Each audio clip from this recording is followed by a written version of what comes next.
सात संगत जी, प्यार से कहना धन निरंकार जी। सतगुरु माता सुदीक्षा जी महाराज की कृपा से हम सब सतगुरु माता जी का शुक्राना करते हैं, जो इतना ये समय सुहाना है, इसमें हम आनंद मान रहे हैं। सात संगत जी दासी आप जी के चरणों में विचार रखेगी। कहते हैं कि ब्रह्म ज्ञानी जब इस सतगुरु निरंकार का सहारा लेते हैं तो उनके माथे की लकीरें बदल जाती हैं। गुरु इस निरंकार को प्रकट करता है और गुरसिख गुरु को प्रकट करता है। गुरसिख जब गुरु की बात को मानकर सत्कर्म करता है, अच्छे कर्म करता है, तो इतिहास में उसका नाम लिखा जाता है। और जो गुरु को समर्पित हो जाता है तो फिर गुरु की जिम्मेवारी हो जाती है कि वो उस गुरसिख के सारे कार्य रास करता है, सारे काम संभालता है।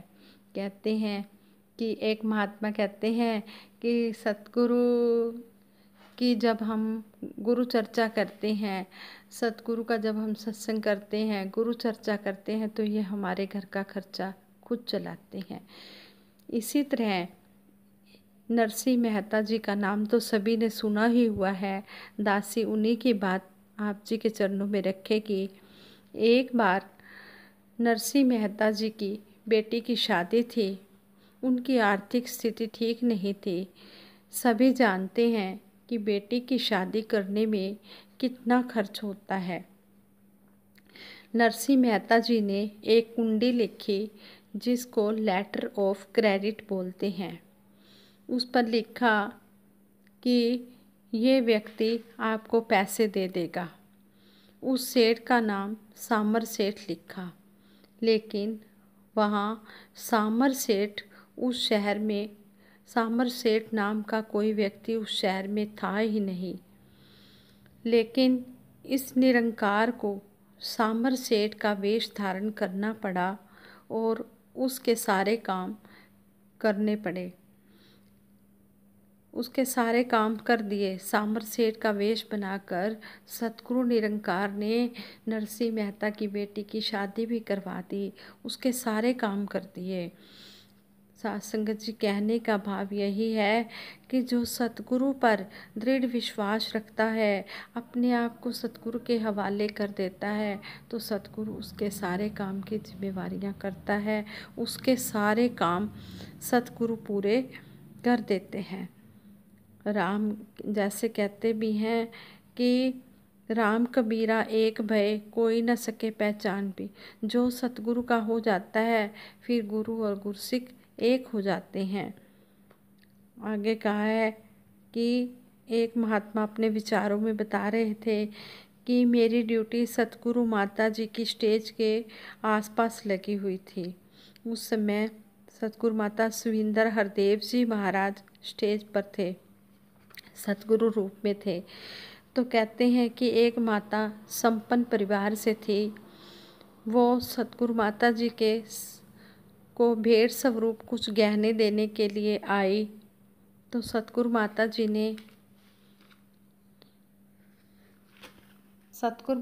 ने दूर से ही उनकी नमस्कार प्रवान की और उनको आशीर्वाद दे दिए। फिर थोड़ी देर के बाद एक बुजुर्ग माता जो गरीब परिवार से लग रही थी, वो भी सतगुरु माता जी को नमस्कार करने आई। तो सतगुरु माता जी ने सेम उसी नज़र से उनकी भी धन निरंकार प्रवान की। जिस तरह संपन्न परिवार की बहन की प्रवान की थी नमस्कार, उसी तरह उस गरीब परिवार की जो बुजुर्ग माता थी उसकी भी नमस्कार उसी तरह प्रवान की। सात संगत जी दासी का कहने का भाव ये है कि गुरु समदृष्टि देखता है। गुरु सबको एक बराबर देखता है। गुरु की नज़र में ना कोई धनवान है ना कोई निर्धन है। गुरु ने तो सबको ही धनवान बना दिया है। कोई माया से चाहे कोई धनवान या निर्धन हो, लेकिन सतगुरु ने ये जो ब्रह्म ज्ञान दिया है ये सभी को एक जैसा दिया है। इसके दर पर चाहे कोई कितना भी ऊंचे पद वाला हो, चाहे कोई धन से गरीब हो, लेकिन सभी को ये सतगुरु एक ही नज़र से देखता है। सतगुरु समदृष्टि से ही देखता है। कहते भी हैं कि सतगुरु दी नज़रां अंदर इक्को जय ने सब इंसान। सतगुरु सबको एक ही नज़र से देखता है। सतगुरु किसी को बड़ा या छोटा नहीं देखता। सतगुरु ने तो हमें यही समझाया कि समदृष्टि। सतगुरु ये कर्म भी करके दिखा रहा है। इसी तरह गुरसिक की नज़र भी गुरु की तरह ही होनी चाहिए, और जो कान है वो गुरु की तरह ही होने चाहिए। गुरसिक गुर दी अख नाल वेखे, गुरु दे कान नाल सुनदा है। गुरसिक ज्ञान सरोवर विचों हीरे मोती चुनदा है। जो गुरसिक होता है वो हीरे मोती ही चुनता है इस ज्ञान सरोवर में से, और वो गुणों को ही धारण करता है। अब जैसे ये कोरोना वायरस फैला हुआ है, तो हमें सतगुरु ने कहा है कि हमने अलर्ट रहना है, तो हम अलर्ट रहें। अगर हम सतगुरु की बात को मानेंगे तो हमारे जीवन में खुशियाँ ही खुशियाँ आएंगी। हमें कठिनाइयों का सामना करना ही नहीं पड़ेगा। और सतगुरु सच्चे पातशाह इसी तरह आप जी हर एक के ऊपर अपना मेहर भरा हाथ रखना।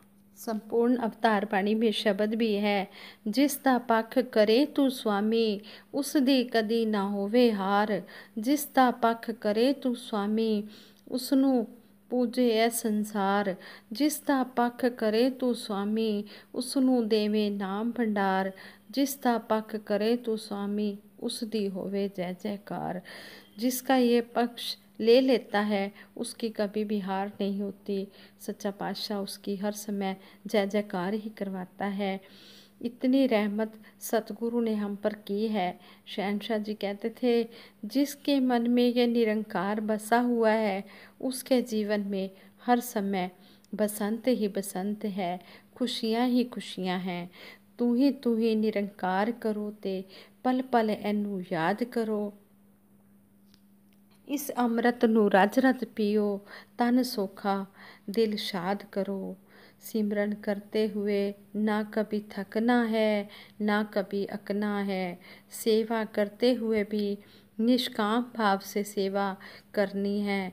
हर समय सतगुरु निरंकार का शुक्राना ही करना है कि है सच्चे पातशाह आप जी हमें बल बख्श रहे हो, तभी तो हम सेवा सिमरन सत्संग कर पा रहे हैं।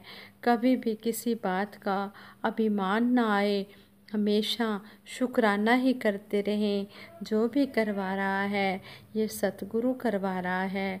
हमारे में तो कोई इतनी शक्ति नहीं कि हम कुछ कर पाएँ। ये सब सतगुरु की कृपा है। सतगुरु चाहे हर बंदे तो हर एक काम करवा सकदा है। गूंगे तो राग गवा सकदा है, पिंगले तो पर्वत पार करा सकदा है। सतगुरु दी जे रहमत हो जाए, पलट जान तकदीरां भी। एक एक करके नस्तियां जावन, मनमतियां तदबीरां भी। सतगुरु माता जी यही चाहते हैं कि हर एक कुर्सी चलता फिरता पूजा स्थल बन जाए। इतने अच्छे कर्म करे, इनके कर्म को देखकर दुनिया यही कहे कि ये गुरु के ज्ञान पर चल रहे हैं। कर सब दा भला मेरे दाता, अरदास करदे हाँ। असी मंग तेरे दर हर श्वास करदे हाँ। सच्चे पातशाह हम सब का भला हर समय हर श्वास मांगते हैं, और श्वास श्वास सिमरो गोबिंद, मन अंतर की उतरे चिंद। हम हर श्वास आप जी का सिमरन करते रहें। हमें ऐसा आशीर्वाद दो सच्चे पातशाह। और मन से हमारी जो चिंताएं हैं वो आप जी ने ही दूर करनी है। हमने तो आप जी के आगे जिक्र करना है, फिक्र आप जी ने करना है। सच्चे बादशाह मेहर करना, इसी तरह हमें बल बख्शना। हम आप जी के कहे अनुसार सेवा सिमरन सत्संग करते जाएं और आनंद मानते जाएं, खुशियाँ पाते जाएं और सबका भला मांगते चले जाएं। सच्चे पातशाह आप जी समर्थ हो, तेरी ओट सहारा तेरा, तन मन घोल घुमावा। कहे अवतार तेरे ही दाता, दिन राती गुण गावा। आप जी के ही हम गुण गाते रहें, जिसके लिए हमें ये मनुष्य जन्म मिला है। साथ संगत जी, प्यार से कहना धन निरंकार जी।